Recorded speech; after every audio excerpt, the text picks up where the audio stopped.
Hello everyone, আসসালামু আলাইকুম। আশা করছি সবাই অনেক ভালো আছেন। ওয়েলকাম করছি সবাইকে পাওয়ারফুল টিউটোরিয়াল। আজকের ভিডিওটা হচ্ছে ব্রিফ নিয়ে। আপনাদের ম্যাক্সিমাম যে কোশ্চেনটা আমি পাচ্ছি যে ভাই আমি ব্রিফ পাচ্ছি না। আমার অবস্থা আপনাদেরকে আমি দেখাবো। আমি বাকিদের অবস্থা কি এটা জানি না, বাট আমার অবস্থাটা আপনাদেরকে আমি দেখাবো যে আপনারা ব্রিফ পাচ্ছেন না, আর আমার ব্রিফ পেয়েও আসলে আমি কি করলাম, বা আমার ব্রিফ পেয়েও আসলে আমি কি করছি, বা আমি আসলে অর্ডার পাচ্ছি কিনা, এই বিষয়টা আপনাদেরকে দেখাবো। রাইট নাও হচ্ছে আমি একটা ব্রিফে আছি, এটা স্টিল না অপরচুনিটি আছে। তো এটা তো একটা ব্রিফ, তো আমি আপনাদেরকে আরও একটা ব্রিফ দেখাবো। আমি আমার নোটিফিকেশনে যাচ্ছি, আপনারা দেখতে পাচ্ছেন 8 ঘন্টা আগে আমি একটা ব্রিফ পেয়েছি, 16 ঘন্টা আগে, 20 ঘন্টা আগে, 20 ঘন্টা আগে। ওকে, এরপরে নিচে আরও আছে, তারপরে হচ্ছে এই যে 20 ঘন্টা আগে। তো মোটামুটি এইখানে কতগুলো ব্রিফ আপনারা দেখতে পাচ্ছেন, 1 2 3 4 5, মানে টোটাল 5টা ব্রিফ এখানে আছে, তাই না? তো আমি একটা একটা করে ওপেন করব। আমি ওপেন করে আপনাদেরকে দেখাবো যে অবস্থাটা কি, আমি কতগুলো আসলে রিজেক্ট করেছি, তারপরে কতগুলো আমি আসলে অফার পাঠিয়েছি এবং কি অফার পাঠিয়েছি এইটা আপনাদেরকে আমি দেখাবো। প্রথম দিকে আসলে ভেবেছিলাম যে ব্রিফটা আমাদের জন্য আসলে অনেক ভালো কিছু হবে, বাট আলটিমেটলি এখন বাস্তবতা হচ্ছে সম্পূর্ণ অন্যরকম। আচ্ছা, এইটা হচ্ছে এই ব্রিফটা আমি যেটা অলরেডি ওপেন করেছি, এটা বাদ দিলাম। তো বাস্তবতা হচ্ছে সম্পূর্ণ অন্যরকম, মানে ব্রিফটা আসলে আলটিমেটলি আমাদের কোনো কাজেই লাগছে না। বিষয়টা হচ্ছে এমন অবস্থা। আমি জানি না আসলে কত পার্সেন্ট ফ্রিল্যান্সার আছে যারা আসলে ব্রিফ থেকে রেগুলারলি অর্ডার নিতে পারছে, এটা আসলে আমার জানা নেই। তবে হ্যাঁ, নিতে পারবে। কারণটা হচ্ছে যে তাদের যদি যে ক্যাটাগরিতে তারা কাজ করছে, তারা যদি সেই ক্যাটাগরি অনুযায়ী যদি তারা আসলে সার্ভিসগুলো দিয়ে থাকে এবং সেটা যদি ব্রিফ ম্যাচিং করে, তাহলে আমার মনে হয় তারা অফারগুলো দিতে পারবে বা কাজ নিতে পারবে। তারা বিশেষ করে লিড জেনারেশনে কাজটা করছেন। ওকে, সো যেহেতু আমার চ্যানেলে লিড জেনারেশনের ভিডিও সবথেকে বেশি আছে, লিড জেনারেশনের বিষয়টা আমি আপনার সাথে শেয়ার করব। আরেকটা বিষয় হচ্ছে, ইন ফিউচার আমাদের চ্যানেলে কিন্তু আপনারা ফ্রিল্যান্সিং রিলেটেড কিন্তু বিভিন্ন ধরনের কন্টেন্ট পাবেন, মানে web design, graphic design, video editing, programming, এই ধরনের অনেক টিউটোরিয়ালস আপনারা পেয়ে যাবেন এবং কমপ্লিটলি ফ্রিতে আপনারা ইউটিউবে খুব সুন্দরভাবে কাজগুলো করতে পারবেন। যাই হোক, সো এটা হচ্ছে আমাদের প্রথম ব্রিফ, তারপরে সেকেন্ড, তারপরে হচ্ছে থার্ড, ফোর্থ এবং ফিফথ। সো আমরা লাস্ট থেকে শুরু করি। ওকে, সো 5 নাম্বার যে ব্রিফটা দেখতে পাচ্ছেন, রিজেক্টেড। রিজেক্টেড মানে হচ্ছে কিন্তু মানে আমি রিজেক্ট করে দিয়েছি, এটা বায়ার আমাকে রিজেক্ট করে নাই, আমি রিজেক্ট করেছি যে এই কাজটা আমি করব না। কেন করব না? কারণটা হচ্ছে এই কাজটা আমি করি না, মানে এই ধরনের সার্ভিস আমি দিই না।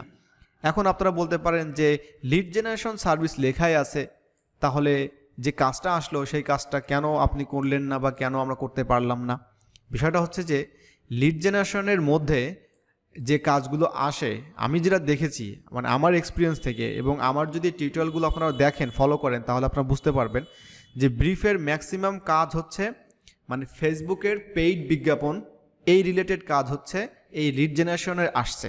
তো আমি এর আগেও অনেক ভিডিওতে বলেছি যে আপনারা চাইলে কিন্তু এই ধরনের পেইড যে বিজ্ঞাপন নিয়ে কাজ করা, অর্থাৎ ফেসবুকের উপরে, গুগলের উপরে, তো এইগুলো আপনারা শিখতে পারেন। এটা আমাদের খুব খুব একটা ডিমান্ডেবল একটা স্কিল বর্তমানে, এবং ইন ফিউচার এইভাবে চলতে থাকবে। এখানে কেন রিজেক্ট করেছি? কারণটা হচ্ছে যে তারা যে ধরনের লিড তারা চাচ্ছে, এগুলো হচ্ছে সব কিছু হচ্ছে ফেসবুক পেইড বিজ্ঞাপনের মাধ্যমে আসলে নিতে হবে। ওকে, এবং আরও অনেক কিছু আছে যেগুলো আসলে পসিবল না, সম্ভব না। যেমনটা হচ্ছে যে এইটা আমি রিজেক্ট করেছি, আপনারা দেখতে পাচ্ছেন, ডেসক্রিপশনটা দেখলে আপনারা বুঝতে পারবেন। এখন আপনারাই বুঝতে পারছেন যে রিকোয়ারমেন্টসটা দিয়েছে যে ইউএসএতে যাদের বয়স হচ্ছে 50-এর উপরে তাদের নেম এবং অ্যাড্রেস লাগবে। বাট আমি এই ধরনের কাজ করিনি কখনো, আমার এক্সপিরিয়েন্স নাই, এবং আমি জানি না যে আসলে যাদের বয়স আসলে 50-এর উপরে বা 50, এদেরকে আমি কিভাবে আসলে পাবো। আর অনলাইনে কোনো সোর্স আছে কিনা যেখান থেকে আমরা আসলে লিগাল এবং হচ্ছে ভ্যালিডভাবে হচ্ছে এই ধরনের ডাটাগুলো নিতে পারি এবং জেনুইন, এখানে কোনো রং বা ইনভ্যালিড কোনো লিড থাকবে না। এটা আমার পসিবল না আমার দ্বারা। দ্যাটস ওয়াই আমি রিজেক্ট করে দিয়েছি। এখন আপনাদের যদি কোনো এই ধরনের কোনো রিসোর্স থাকে, সোর্স থাকে, তাহলে আপনারা কমেন্টে লিখতে পারেন, অথবা আমাকে একটু কাইন্ডলি জানাবেন যে এই ধরনের ইনফরমেশন আপনারা কাজ করেছেন বা করতে পারবেন। তাহলে ইন ফিউচার যদি এই ধরনের কাজ আসে, তাহলে আপনাকে আমি রিচ আউট করবো এই ধরনের কাজের জন্য। ওকে, সো এটা আমি দ্যাটস ওয়াই রিজেক্ট করে দিয়েছি। আচ্ছা, তারপর হচ্ছে আমাদের 4th নাম্বার ছিল, এটাও দেখতে পাচ্ছেন যে আমি এটা রিজেক্ট করে দিয়েছি। অ্যান্ড এটি হচ্ছে লিড জেনারেশন সার্ভিস, আপনারা দেখতে পাচ্ছেন টোটাল লাগবে হচ্ছে তার 5K লিডস। বাট এইখানেও যে প্রবলেমটা আপনারা দেখতে পাচ্ছেন, এজ, তো এটা সেম ব্যাপার, মানে পূর্বের যেটা এটা সেম। সো এটা দেখার পরে আমি এটা রিজেক্ট করে দিয়েছি, বাকিগুলো আমি আর চেক করি নাই। 3 নম্বরটা আসেন দেখি কি অবস্থা। তো 3 নম্বর দেখতে পাচ্ছেন ডেসক্রিপশনে আছে ফেসবুক অ্যাডস। ওকে, আমি ডিটেলসে পড়ি তাহলে আপনারা বুঝতে পারবেন। I need a media buyer who has good experience in running Facebook ads. So media বায়াররাই হচ্ছে বেসিক্যালি এই ধরনের ফেসবুক অ্যাডস, গুগল অ্যাডস নিয়ে আসলে তারা কাজ করে থাকে, and has worked in নিশেস like pool installation or any other installation companies. So এই বিষয়টা হচ্ছে যে যারা হচ্ছে ফেসবুকে বিজ্ঞাপন রান করতে পারবে এবং তাদের ভালো এক্সপিরিয়েন্স আছে এবং তারা হচ্ছে পুল ইনস্টলেশন, ইনডোর আউটডোর যে কোনো বিষয় হতে পারে যেগুলো ইনস্টলেশন করতে হয়, যেমন হচ্ছে আপনার হট ট্যাপ, বাথ ট্যাপ, তারপরে হচ্ছে এই ধরনের পুল, এই বিষয়গুলো তাদের তো মোটামুটি তারা হচ্ছে এই বিষয়গুলো মানে হচ্ছে এই ধরনের কাজের উপরে আপনি বিজ্ঞাপন রান করেছেন, আপনার অভিজ্ঞতা থাকতে হবে। আচ্ছা, এরপর হচ্ছে 2 নম্বরটা স্টিল না অপরচুনিটি আছে। 2 নম্বরে হচ্ছে এই বায়ারের সাথে আমার কমিউনিকেশন হয়েছে। Basically he is a buyer and seller বলতে পারেন, and he is from India and he is a really good guy because of I checked her already profile.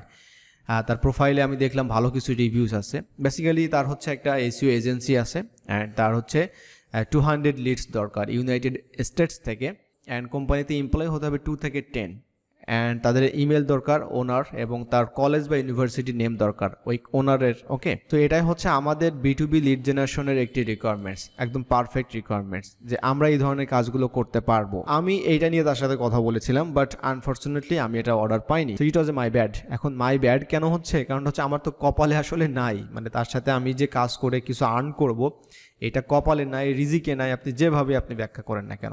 Okay, so এরপর আমাদের ফার্স্ট যে ব্রিফটা ছিল, ব্রিফটা হচ্ছে লিড জেনারেশন, বায়ারটা হচ্ছে from United kingdom, and এইখানে আপনারা যে টাইটেলটা দেখতে পাচ্ছেন, Facebook ad set up to capture motivated property sellers leads in UK.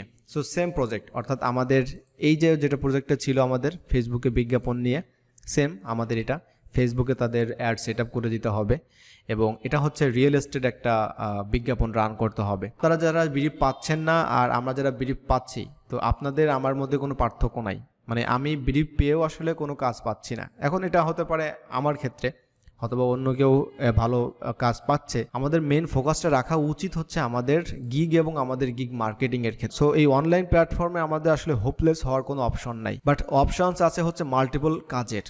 তো এই কাজগুলো আসলে শিখতে হবে। অনলাইন প্ল্যাটফর্মগুলোতে আসলে নিজের কাজ শেখার জায়গা এবং সেই কাজগুলোকে সেল করা, মানে সার্ভিস হিসেবে বিক্রি করা, এটাই হচ্ছে আমাদের কাজ, মানে অ্যাজ এ ফ্রিল্যান্সার হিসাবে। সো আশা করি আপনারা নতুন যারা এই ভিডিওটা দেখেছেন, আপনাদের একটু হলেও আপনাদেরকে একটু সাহস যোগাবে যে আসলে না, ব্রিফ থাকা মানেই যে আসলে আমার অনেক কিছু, বা প্রমোটেড গিগ থাকা মানেই যে আসলে বিষয়টা অনেক কিছু, বিষয়টা এমন কিছুই না। তো এটা আসলে ওভার থিঙ্কিং না করে আমাদের আসলে অন্যান্য স্কিলসগুলোতে আসলে একটু ফোকাস দেওয়া উচিত আমার মনে হয়। সো আপনাদের যদি কোনো কোয়ারিজ থাকে, don't forget to comment below. আর ভিডিওটি যদি ভালো লেগে থাকে অবশ্যই don't forget to subscribe. Powerful tips আছে, সাথেই থাকুন। দেখা হচ্ছে অন্য একটা টিউটোরিয়ালসে। ভালো থাকবেন সবাই, আল্লাহ হাফিজ।